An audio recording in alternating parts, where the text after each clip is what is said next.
protests this evening, the State Department called on the Bahraini government to reverse its decision to dissolve the main opposition groups. Since the anti-government demonstrations began in February, at least 3 prisoners have died in police custody, more than 30 people have been killed and over 400 detained. The country is now under martial law, but our security correspondent Frank Gardner, who used to live there, was able to get around the country, and he's just brought back this report. You may find some of the images upsetting. In a Shiite suburb of Manama, a body arrives from the morgue. Ali Isa al-Sagar had handed himself over to police. 6 days later, he died in their custody. They say he fought his jailers. His family are seeing his battered body for the first time. His wounds are shocking. The deaths of this and other detainees are inflaming parts of the Shiite community. The people behind me are actually shouting, "Down with Hamid, down with the king." This is a very politicized funeral. They're calling the man who died in police custody a martyr.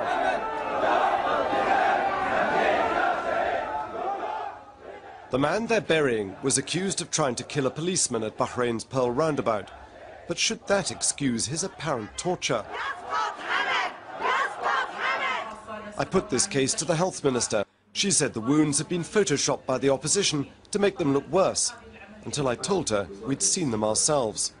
You've seen it yourself? I've seen it, personally? Yes. You went personally. to the morgue? You've seen her? I went to Sahla al-Shimaliya yesterday to the funeral.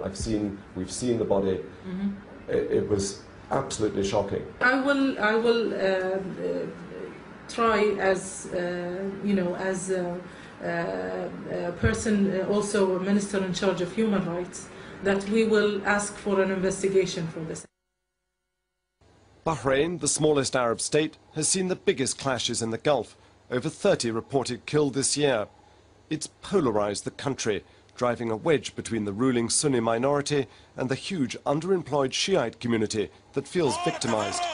Neighboring Saudi Arabia said the clashes must stop. Last month, Saudi and other Gulf forces poured into Bahrain, a warning to Iran not to meddle. Bahrain is now under martial law.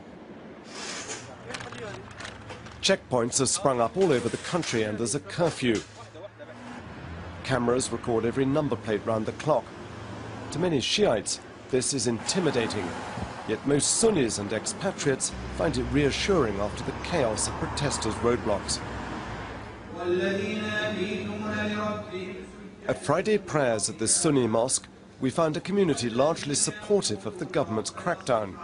Worshippers told me they welcomed the Saudi troops that Iran and many Shiites see as invaders. They felt the protesters had gone too far.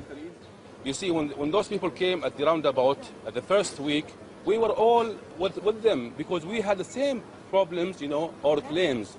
But when they have left, their line, and they were trying to take things by force, and they were beating people, blocking the roads, not allowing people to go to their work, invading the hospital, the biggest medical center, we blame this distraction.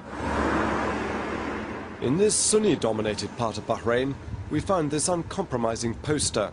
No pardon, it reads. We demand the maximum penalty for the anarchists. The government made them take it down, but it went back up again. At home with his grandchildren, we found the spiritual leader of Bahrain's sizable Sunni minority.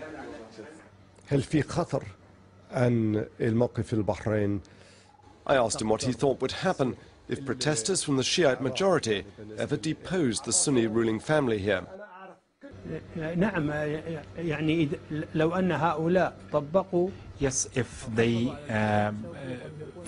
they manage to seize power, Sunnis in Bahrain will suffer, and killing will see bloodsheds and killing in Bahrain. The same group here in Bahrain, they taking their instructions, orders from Iran, Iraq, and Hezbollah. ومن إيران ومن حزب الله. I telephoned the family of one Shiite activist accused of this. His daughter denied any links with the Iranian government, but admitted he did want the overthrow of the ruling family. She said masked men beat him in front of her. dragged him down one flight of stairs, and then in the middle of the stairs they put him on the ground. One of them had his hand on my father's neck, while like 4 others started beating him and stepping on him and kicking him. With confidence in Bahrain's stability badly shaken, many people here blame the protesters, calling them traitors. They and the government feel the international media has only reported one side of the story, the opposition's version. Well, this is the main newspaper here in Bahrain. It's called Akhbar al-Khalij, News of the Gulf. It's pro-government orientated. And on the back is a pretty shocking cartoon showing apparently a BBC microphone spitting out venom, and it says in Arabic, Samum al-BBC, poisons of the BBC, which shows you how angry the government is with all the international media for what they consider to be its one-sided coverage of the violence here in Bahrain. The opposition certainly make themselves more available than the government.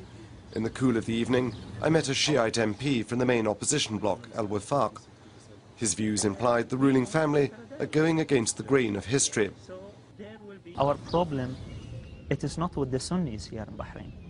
Our problem, it is not with the ruling families in the Gulf, the GCC country. Our problem is not the fear of the United States from any influence of Iran and Bahrain. Our problem with the ruling family, if they want to accept to give part of their power and the authority to the people or no. The absence of the willingness is the problem. Not true, says the government. The Crown Prince offered them a power-sharing deal, and they hesitated to take it. But when I finally got this government interview, I raised the matter of Bahrain's worsening human rights record. We want to ensure that anybody that's been detained is provided all his rights according to the laws of the country. We have to ensure that law and order is restored, and we have to review the whole operations methods, I think, from the beginning of the events, so that we better understand how we got here, and if there is any unjustified methods, then people will be held accountable. This peaceful scene is deceptive.